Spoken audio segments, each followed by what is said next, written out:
Greetings, dear friend. You've come a ways with us. Perhaps you'll come a bit further. And go ahead and transcend with us. Welcome to the conclusion of a five-part series where me and my man IB, that's illegally blind for you interlopers, he and I have put your world in a backpack so you can get to the next one. Welcome to EMPCOE ESCAPE Transcendence. IB, how you doing tonight, brother? I'm good, bro. How are you? Solid, no complaints. Let's see. You're a plasma survivalist. I'll drop that title. We have talked about putting a solid backpack together that can get you through most situations, but we have not talked the situation itself. Uh, let's go through our backpack. We have some warmth, some fire, some tools. Is there any loose ends on your side? Maybe a couple things you want to put in that backpack before we hit the road. As far as the primitive backpack goes, I can't really think of anything. I don't think we covered the bow that I have to go with it, but other than that, I'm just gonna be having like whatever I can get through metal-wise and crates using a rubber pool liner to line the crate. Pool liner. I'll drop some details. There are a couple questions out there. One person or folks always ask, I have metal fillings in my teeth. Will that matter? Well, of course, your head's going to explode. The whole thing is not. It's not to be invincible. It's to, to go with dignity. Not all of us are going to make it, but at least you won't get shock and awe out of your skin suit. You feel me? Yeah. And also, of course, a question from Bay. Are you taking any pets? I know you're a cat man.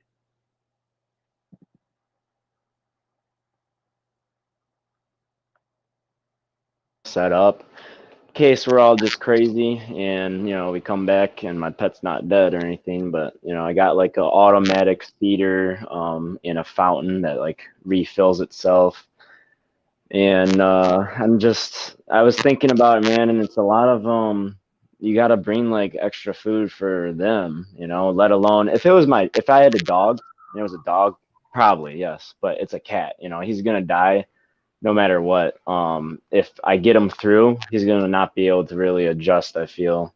Let alone run away, or just I'm not gonna be able to like control that. Like cats don't listen like dogs do. Well, cats can hear you, so I'd be careful about what you say. They'll probably plot against you. They don't. Yeah.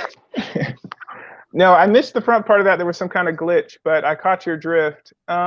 I have a bearded dragon myself. I think I will throw it in the hood of a sweatshirt on the way out. Yeah, he'll be shook, but yeah, we'll see. Pets are up in the air, I suppose. Let's see. The backpack is tangible. It makes sense to everybody, but we can go more abstract. Why not do a little bit of LARPing on our way out and put some of our tools to use? I know, IB, you've looked at some plot twists in the 1900s, and I guess it's time to introduce myself. If you didn't know, I'm the occult specialist Cujo, and I've looked at the 1800s pretty good. So, you think we're ready for that journey? Yeah. Good man. Well, welcome to the year 1811. It's early December, mid-December, and you get woke up in the middle of the night. The earth is shaking something fierce. They call that the New Madrid earthquake. How big was it? It's hard to say, but they said church bells were ringing from Montreal to New Orleans. So that's just a bit of scope. A little bit else just for color. They said trees were snapped at mid-mast. That's how the violent motion of the earth. So, let's see, IB. We got that backpack. Where do you want to be when everything turns into a dance floor out there?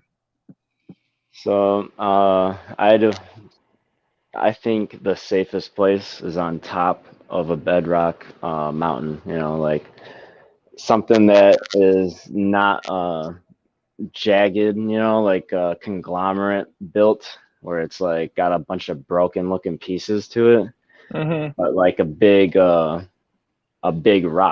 basically, you know, kind of I just feel like elevation obviously is key, but also if everything's shaking as much as it's supposed to be, even certain mountains are going to be breaking apart if they're not solid enough. Yeah. Well, it's I guess the New Madrid earthquake went off all year, about 250 quakes. That's obviously going to bust up the roads. It's going to knock out communication. What's your thoughts on that? Is there anything that we need to expand upon that?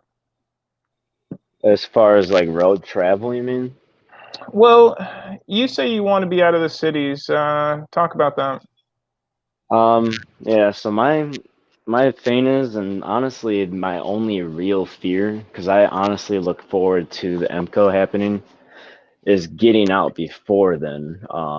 And I guess I would kind of sum that up as political wise, you know, like Hmm. what the controllers are going to be doing to herd the sheep. Whatever their plan is, that's what I'm worried about. Even if I die during the changeover itself, I want to be where I want to be while experiencing it. I don't want to be, you know, hidden away under their base if they're all gonna lead us there, vaxxed up, you know, and Hmm. yeah. So basically, I'm just kind of waiting for them to put Well, something out. the first couple seasons of The Walking Dead wasn't too bad, so it might not be bad. Let's see. With that kind of shaking, we do have some unstable ground, like you said. We have the issue of liquefaction. What that is a lot of water loading into the soil, turning it into soup. Um, that's why the rocks, yeah. Oh yeah. Hmm. Um, let's see. A couple people in our circles have mentioned old world structures. Any thoughts on maybe holding out in a cathedral, something like that? So honestly, I do hear that a lot. Not only do I hear that suggestion a lot, I hear people liking that suggestion a lot, like agreeing with it. Hmm. To me, that seems like instant death because either some people don't know or they forget the environment is changing. Under the red sky and the blue sky, you have totally different environments. By that logic, you can argue that the changeover events themselves are different, especially if our sun's going to be different as well in the blue or in the red sky. We all know that this is the plasma apocalypse. The other one is apparently the sun destroyer, like exploding or like putting everything on fire. So yeah, the buildings may have survived that MCO from the transition of red to blue, but those things have metal in them, the buildings. So I feel like they're gonna be, you know, shocked to death by the plasma. Hmm. Yeah, so another kind of phenomenon that might be interesting is, buildings sinking, but other buildings rising. It's interesting. That as well. Yeah. Hmm. Everything Um, at the top sinks. Anything that was buried previously rises. There's an experiment on YouTube showing that with liquefaction. hmm. And also, there's a Smash Brothers Ultimate trailer. If you need that, we'll drop that in the links. Oddly enough, it outlines the whole thing. It's pretty wild. Uh, moving on from the New Madrid earthquake, of course, we have bad omens, and that would be the 1811-1812 Great Comet. Um, the sky at this time is pretty lively. The Great Comet was said to be seen all year. Its probably most popular pop culture appearance is War and Peace. They see it when they're going to the country estate. Hint, hint. Um, what are you thinking about the comet? You know anything of it? I do know about the Blue Star Kachina. Hmm. So if you know, like how I think history is, I would say it's the same thing, different you know, name, different story, but all meaning the same thing as each other. Word. There's a little black spot on the sun today. Moving right along, the War of 1812, guys. A bunch of dudes running around in red and blue coats, you heard? Of course, they burned down most of the cities stateside. Any thoughts on wars during these EMPCOEs, my man? Oh yeah, I believe that that is their symbolism, and when you have a code, it is it's not like volatile, or I don't know the word, but their wars, if they symbolize the MCOs with their wars, then that would mean that there is a changeover event every war. Like real war, like World War I, that might be weird, because a lot of people agree that the last changeover was in 1820s. I do believe that there was one in the 1820s, but Mm-hmm. I learned recently some information pointing to a very small changeover happening in 19 like tens. And that's basically all the mud flood people, where it was a small scale, like not, the ocean floor has those slits of white and black, and Mm-hmm. then a distance or like a time frame. And the smaller the time frame, the less pressure buildup and the less serious the scale. I have Um, seen a stick of fruit stripe gum, so I'm with you. it will basically, this would be a 1 out of 10, and just a lot of rumbling and liquefaction everywhere. Rumbling, you say? Because we're back in 1815. The eruption of the Tambora. Oh, you thought Krakatoa was loud? Mm-mm. Um, Eyewitness accounts say that it looked like three fire columns reached the top of the sky and started dancing on it. I can only assume that was the ceiling. Uh, what do we got in our backpack for any kind of fallout, like cloud? Any insider tips there? Oh yeah, that reminds me as well. I don't think we went over the backpack primitive style, but we didn't Mm-hmm. go over what's gonna be on my body primitive style as well. And I do have a gas mask with no metal on it at all. Mm-hmm. Um, for that, basically the ash in the sky. I got you. Well, nobody's short on masks these days, unfortunately. But yeah, Yeah, I think it's a nice tip to have some goggles, swimming goggles. What the hey, right? yeah. Look Um, into Eskimo goggles as well. They have those slits to protect your eyes from intense light. a good one, Mole Man. Yeah. Um, let's see. And finally, because of the eruption of the Tambora, we have what they call the year without a summer. Said that the sky was blackened for an indeterminate amount of time. Could be a religious allegory, if you want. But people are getting pretty desperate right now, wouldn't you say? Yeah, oh yeah, there's signs everywhere. Hmm. Um, what do you I think at this time your foraging skills better be up to snuff, right? So you better be reading that book, am I right? Yeah, Yeah. Well, it did say in the year without a summer for 3 years, to be alive was to know hunger. So don't sleep on that, guys.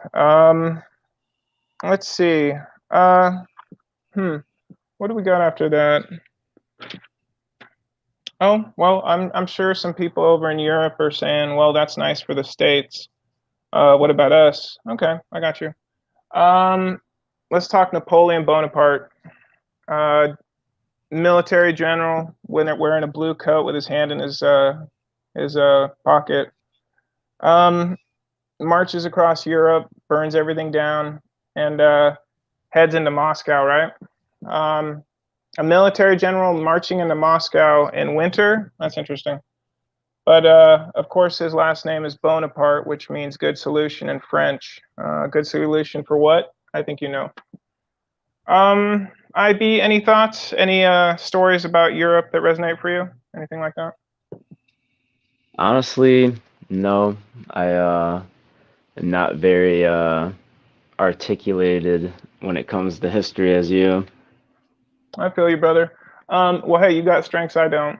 So let's keep moving. Of course, there's some folks in the northern and southern hemisphere. They're saying, well, what about us? Okay.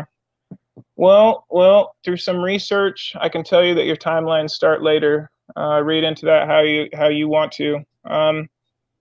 Talking Southern Hemisphere, is your leadership shook? Well, your PM spends his Christmas vacations in the Northern Hemisphere, doesn't he? Cheers. Uh, IB, what are you thinking about the Outer Ring?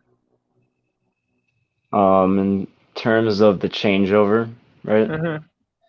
So, I feel like every place is gonna have its trade-offs. And the worst one you want to look out for is cold weather, down south. Mm-hmm. It's already getting colder down there, just as it's getting hotter up here. But when that sun's moving only north, and by Brian's math, times and half times, that should be about 3 months of not having a sun in the south. And that amount of time to allow a cold, that could, like, be ice age like times, basically. If it's I don't know how exponentially it would, like, Mm-hmm. or how fast it would happen, but that's going to be pretty tough, I feel. Well, it's a good thing they got those wool cloaks, some nice shoes, some nice socks, and they know how to light a fire about 100 different ways. Um, yeah, moving right along, the Northern Hemisphere, the Alpine countries, your thoughts?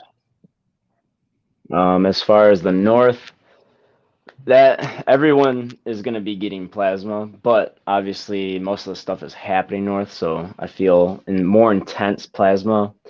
uh, and the flooding is all going to be coming from the top of the dome where it crashes down.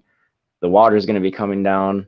um, so higher elevation is much more of a priority in the north.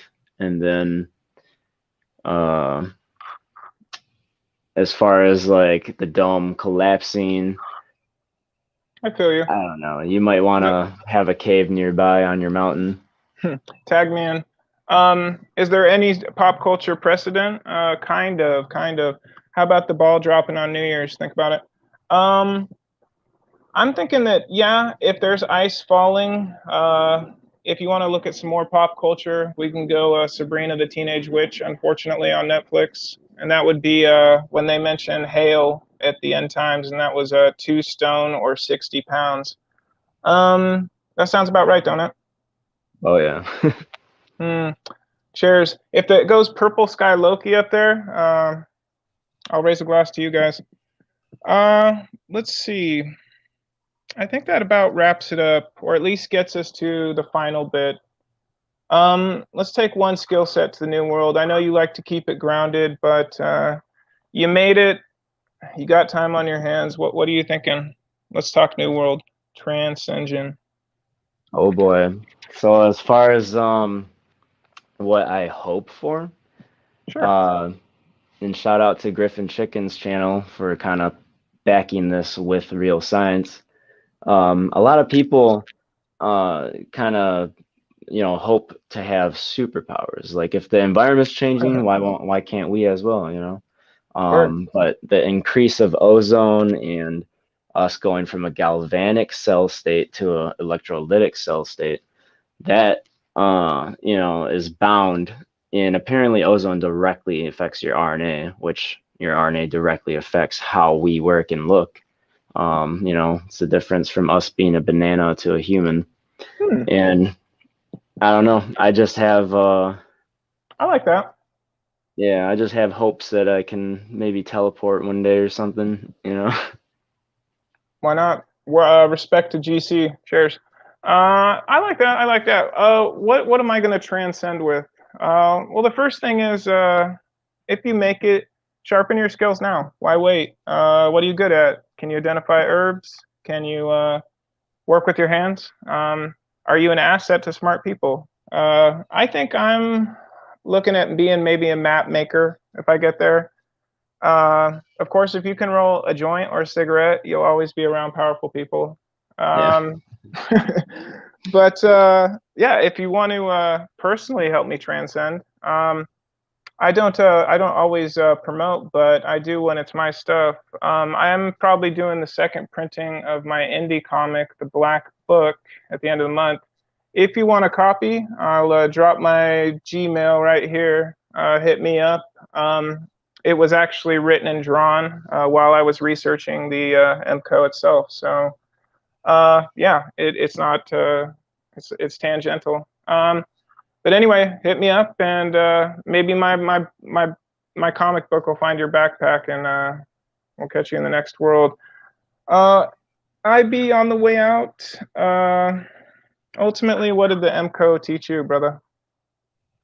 So honestly, as far as like teaching me anything, a big general lesson, I guess, is is coming to the realization that we are all capable of being geniuses, because we're all raised, as soon as we're born, we're immediately indoctrinated. And throughout school, we're taught like you have to go to college, you have to go, if you want to be a doctor, those are the smart people, you have to go through school and learn our, facts. To be smart, to like know something, you have to do this or that. But the reality of it is that we're all just purposely confused by the controllers. They want us to be confused and feel stupid and feel like we're incapable of knowing anything. But it's it's that feeling doesn't come from the fact that it's true. It comes from the fact that we are just so lost. Because when you look at something and like you Google the controller's explanation for something, but then you go and look at this conspiracy video that your friend's showing you, and you go like, your gut tells you, well, something doesn't add up, but you don't know what it is. That's the stuff that keeps us like quarreling inside with ourselves and preventing us. But the EMPCOE, that's like a foundational rock to conspiracy theories. Once you learn about flat Earth, once you learn about the EMPCOE, you just have the eyes to see all of a sudden. And then you start realizing, like you're able to comprehend like the lies. You're able to weed out the weeds and make the water clear again. And I don't know. Like That's it. just the yeah. Well, hey, I'll give you your PhD and turning up at the perfect time. Thank you, man. Send some shout outs. Give some love to the plasma peeps out there, just real quick. So, if you made it this far, respect, because you have something that's special. You have the drive to want to know truth. Like it's already hard enough, like being looked at like you're crazy, exiled by your friends and family. And it's not the case for everybody, but you damn know that everyone's been through something along this journey. So respect. Damn, that was solid, brother. I think you just went legend. And of course, we'll catch you in the next world. It's Ben Cujo and IB, and we'll catch you later. Cheers.